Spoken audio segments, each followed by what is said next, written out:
మకర రాశి వారి జ్యోతిష్యం భూత భవిష్యత్తు వర్ధమానం ఎలా ఉందో గవ్వల శాస్త్ర ప్రకారం చూద్దామండి. గవ్వల శాస్త్రాన్ని లకుట ప్రశ్న శాస్త్రం అంటారు, చింతామణి శాస్త్రం అంటారు. 9 గవ్వలు 3 సార్లు వేసి వాటిని లెక్కబెట్టి మరి జ్యోతిష బలం భూత భవిష్యత్తు వర్ధమానం ఎలా ఉందో చూద్దామండి. అలాగే మకర లగ్నంలో పుట్టినవారు, శ్రావణ నక్షత్రంలో పుట్టినవారు, అలాగే ధనిష్ట నక్షత్రంలో పుట్టినవారు, ఉత్తరాషాఢ నక్షత్రంలో పుట్టినవారి జ్యోతిష బలం ఎలా ఉందో చూద్దామండి.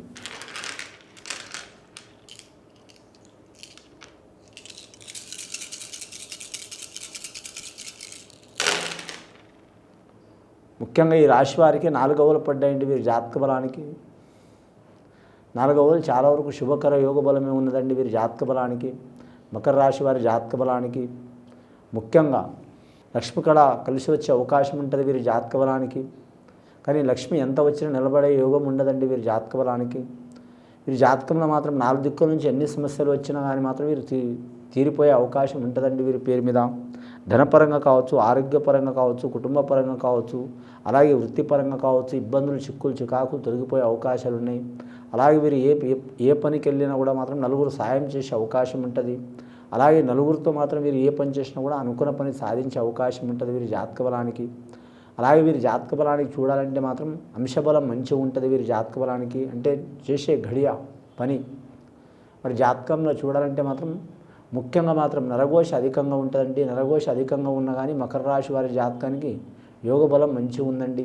శ్రావణ నక్షత్రంలో పుట్టిన వారికి మాత్రం చాలా అనుకూలత ఉంటుంది వారి జాతక బలానికి. శనివారం నియమం పాటించాలి. వైష్ణవాలయం సందర్శనం చేయటం చాలా వరకు మంచిది వారి జాతక బలానికి. అలాగే వీరి పేరు మీద చూడాలంటే మాత్రం ముఖ్యంగా నిత్యం ఇంట్లో మాత్రం ధూపం దీపం పెట్టడం చాలా వరకు మంచిది. వ్యాపారస్తులైతే వ్యాపారస్తులు ఇంట్లో కావచ్చు, షాప్లో కావచ్చు పెట్టవచ్చు. ప్రతి ప్రాంతంలో ధూపం దీపం పెట్టవచ్చు. మరి వీరి జాతక బలానికి చూడాలంటే అరవళి కుంకుమ ధారణ స్త్రీలు కానీ పురుషులు కానీ ధరించడం చాలా వరకు మంచిదండి. అలాగే సిద్ధగంధం కూడా ధరించడం చాలా వరకు మంచిది వీరి జాతక బలానికి. పంచాంగ శాస్త్ర ప్రకారం ఎల్లినాడు శని లాస్ట్ ఘడియలో ఉన్నా కానీ మాత్రం గవ్వల శాస్త్ర ప్రకారం రాహు మార్గదర్శ పడ్డదండి. రాజకీయ నాయకులకు మాత్రం కలిసి వచ్చే అవకాశం ఉంటుంది. అలాగే వీరి జాతకంలో చూడాలంటే మాత్రం బోధన రంగంలో ఉన్నవారికి కలిసి వచ్చే అవకాశం ఉంటుంది. ఆరోగ్య సమస్యలు ఉన్నవారికి తొలగిపోయే అవకాశం ఉంటుంది. అలాగే 4 దిక్కుల నుంచి ఏ చిక్కులు ఉన్నా కూడా తొలగిపోయే అవకాశం ఉంటుంది.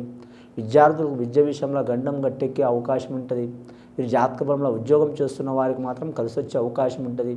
అలాగే చేసే వృత్తి కాడ, చేసే పని కాడ, ఉద్యోగమే కావచ్చు లేదా పని కావచ్చు, చేతి వృత్తి పనే కావచ్చు, కానీ కొలీగ్స్తో కావచ్చు, వారి వెంట సహచారులు కావచ్చు, ఏమైనా ఇబ్బందులు ఉంటే తొలగిపోయే అవకాశాలు ఉంటాయి.